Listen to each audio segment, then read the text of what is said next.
Halo, Assalamualaikum warahmatullahi wabarakatuh, teman-teman sekalian.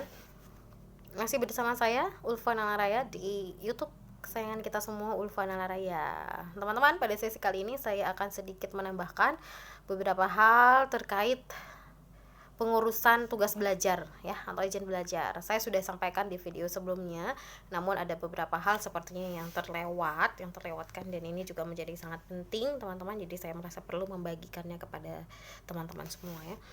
Terkait surat-surat apa saja yang dibutuhkan untuk teman-teman persiapkan untuk mengajukan surat izin mengikuti seleksi administrasi dan akademik, begitu juga untuk permohonan izin mengikuti tugas belajar teman-teman ya. Untuk kelengkapan yang dibutuhkan pada saat memasukkan berkas ya yang ditujukan ke Kepala Dinas Kesehatan terkait surat izin mengikuti seleksi administrasi dan seleksi mengikuti seleksi akademik serta tugas belajarnya sendiri. Selain rekomendasi dari Kepala Puskesmas tempat teman-teman bekerja, itu juga dibutuhkan ijazah terakhirnya tadi sudah ya, transkrip nilainya juga sudah, SKP 2 tahun terakhir sudah saya sampaikan. Untuk SK saya sempat lupa ya, jadi SK CPNS, SK PNS, sama SK pangkat terakhir itu penting.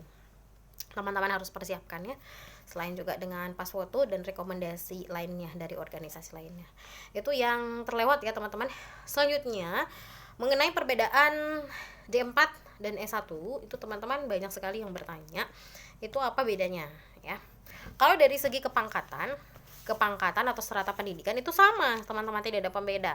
Hanya pembedanya adalah muatan materi yang diajarkan di D4 dan di S1 memang sedikit berbeda. Ada perbedaannya, tetapi tidak terlalu signifikan sih teman-teman. Dan jumlah waktu yang ditempuh, kalau D4 itu cuma 2 semester, kalau S1 itu 3 semester. Nah, kalau profesi itu sama semua 3 semester.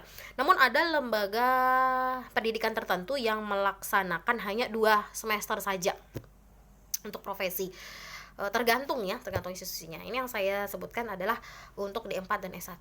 Jadi untuk S1 kebidanan itu memang banyak sekali muatan-muatan tentang praktik klinisnya ya, itu mumpuni banget di situ, di bagian situ.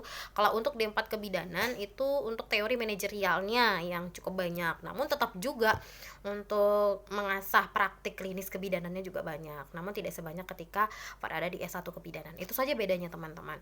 Namun untuk praktik klinis kebidanan itu tentu akan diasah banget itu di profesi, karena kita akan melaksanakan praktik klinik ya, entah di kampus dan juga di lahan praktik. Nah, jadi sebenarnya apakah teman-teman bertanya sebaiknya saya memilih D4 atau S1 saja? Ya tergantung teman-teman ya. Kalau misalnya teman-teman pengen sedikit cepat ya boleh D4 gitu. Kalau misalnya memang bersantai gitu, tidak sih terlalu santai, pengen S1 ya silakan ke S1 juga ya. Cuma untuk profesinya, dari saya pribadi sih menyarankan teman-teman, meskipun teman-teman tidak berniat untuk membuka praktik hari ini misalnya teman-teman ya, tapi mungkin teman-teman akan berniat membuka praktik suatu hari atau kapan hari gitu, entah nanti ketika teman-teman sudah jenuh di struktural misalnya, atau misalnya teman-teman sudah senior, biasanya kan itu regenerasi lagi kita di puskesmas ya atau di rumah sakit, teman-teman sudah masuk ke manajemen dan pengen buka praktik, atau misalnya sudah pensiun, karena kita bidan sama dengan tenaga kesehatan lain, dokter, perawat, itu tidak ada kata pensiun kan. Pensiun itu hanya usia saja, 58 untuk fungsional struktural, 60 untuk kelas atas ya, misalnya yang guru, kadis gitu ya. 58 pensiun di usia segitu, tetapi kita masih tetap bisa melakukan praktek kebidanan kita kalau misalnya kita ada profesi. Kita wanti-wanti, kita jaga-jaga ya teman-teman untuk pemberlakuan undang-undang kebidanan yang memang sudah diundang-undangkan. Jadi sebaiknya menurut saya sekali jalan deh teman-teman, sekali jalan S1 profesi, S1 langsung profesi, D4 langsung profesi. Tapi kembali lagi ke pilihan ya teman-teman, mau teman-teman untuk D4 saja atau mau untuk profesi saja, it's okay ya. Mau D4 saja atau mau S1 saja tanpa profesi, it's okay, itu juga tetap bagus. Intinya teman-teman masih tetap bisa melanjutkan pendidikan dan punya semangat untuk itu.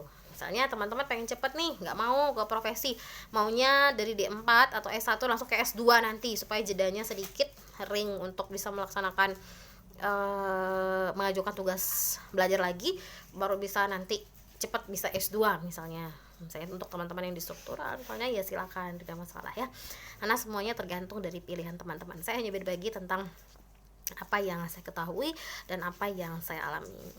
Seperti itu ya teman-teman sekalian, semoga bermanfaat. Dan jangan bosan-bosan teman-teman, seperti biasa subscribe bagi teman-teman yang belum subscribe, like dan share sebanyak-banyaknya. Semoga ini bisa menjadi panduan ya yang bermanfaat bagi teman semua, menjadikan dan menambah teman-teman untuk mencari referensi terkait lanjutkan tugas belajar. Insya Allah saya mau buka layanan konsultasi juga via WA saya di Japri 081237240855 atau Instagram ulfanalaraya_ng atau di Facebook dan Messenger saya Ulfanalaraya, dan juga tentu saja di YouTube Ulfanalaraya. Teman-teman bisa komen di bawah ini ya, saya akan berbagi tentang informasi apa saja dengan teman-teman. Misalnya teman-teman butuh apa saja mata kuliah yang dipelajari di D4, mata kuliah yang dipelajari di S1, mata kuliah yang dipelajari di S1 profesi, saya akan berbagi dengan teman-teman di video selanjutnya. Dan paling penting adalah bagaimana melaksanakan UKOM. Kalau D4 saja atau S1 kebidanan saja itu tanpa UKOM teman-teman.